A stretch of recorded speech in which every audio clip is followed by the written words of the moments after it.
Yeah, I mean, that seems like forever ago now thinking about it, but I remember I was pretty set on it being somewhere in the art industry or in the design industry, but I guess in high school there's always like this direction when you're applying, like which direction you want to go in.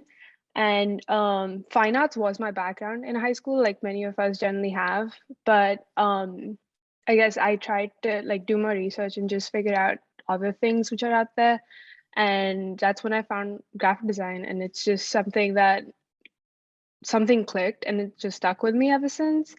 And I don't remember if there was a specific thing that I can share about my journey of that, but having that fine arts background, like you just find certain things which are standing out to you. And for me, those ended up being design principles or like things that I was sort of going in a more graphic direction with rather than more, I guess, fine arts. Does that make sense? Yeah. So for a student who has no clue what art and design school is, but is interested in art, or good at art, or gets good feedback from teachers in school, how would you describe art school and how it's different from, say, high school art class?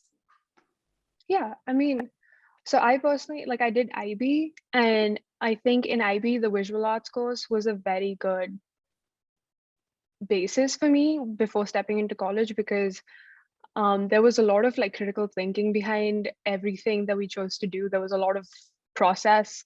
And I think back in high school, like especially IB really pushed me to like figure out, okay, this is what I want to do. This is why I want to do it. And then I would go on to do it. And that whole process of reaching that execution stage is something very similar to what I've experienced in college. Like it's not something that we like every single project has either a purpose or it has some background behind it that we tend to focus on.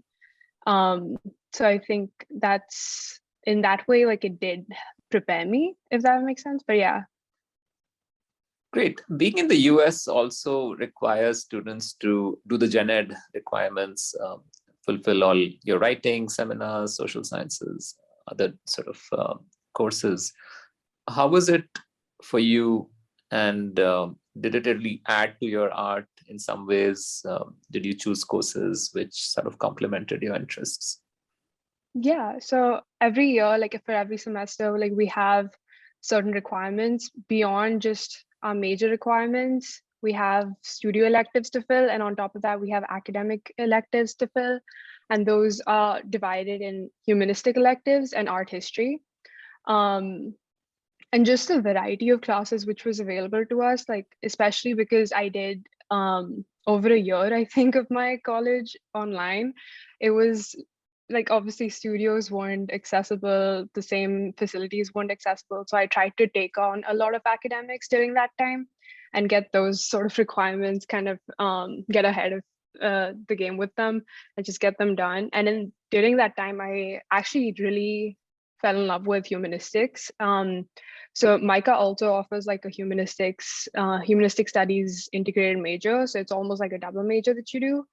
And for me, I took that on for a while because just the number of classes and the variety of classes shared so much information. And I saw the work coming out of like seniors who had that double major, and the level, like the level of depth that their work addressed and the topics that they covered had, like they really stood out to me.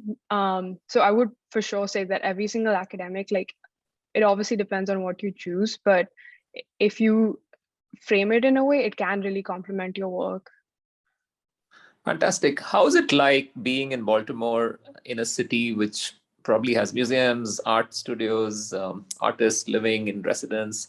Uh, for an arts and design student, what's the plus of being in a city versus, say, being in a small town, college town? I would say that Baltimore is more on the small college town side than a big city. But it is, especially where the campus is situated, it's like surrounded by artists, it's surrounded by like creative people, and it's almost as if like everywhere there's something or the other that you recognize or something that you look forward to or like want to know more. So I don't want to call it resources necessarily, but like there are so many people that you could go up and talk to and just learn so much of like what's possible to do. And that itself is like, it's not only helpful in your own design or like your fine arts practice, but it's also something that makes you socially engaged in the city that you're in, because you tend to get involved, you tend to just learn so much more about its history, and you just like want to be socially engaged in what's happening around you.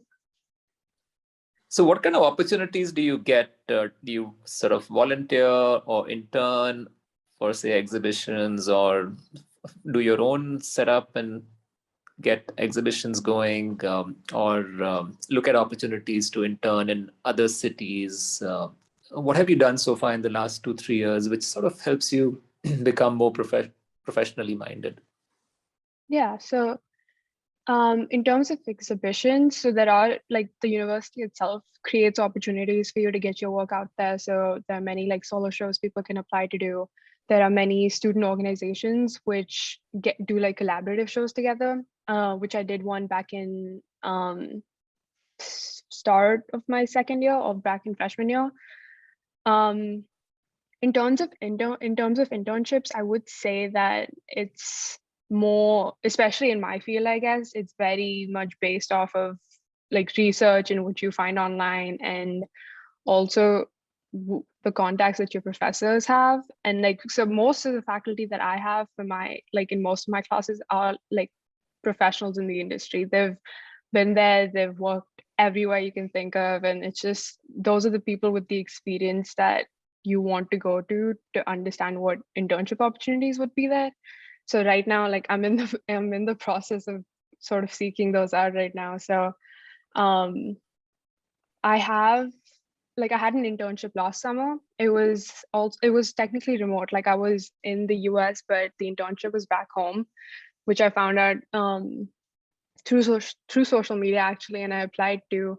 And yeah, COVID was just a weird time to do anything. So because it was remote, it was a different experience, but it still gave me a pretty good insight into what a collaborative working team would looks like in a company, and what the design team within that looks like, and how they function and how they work.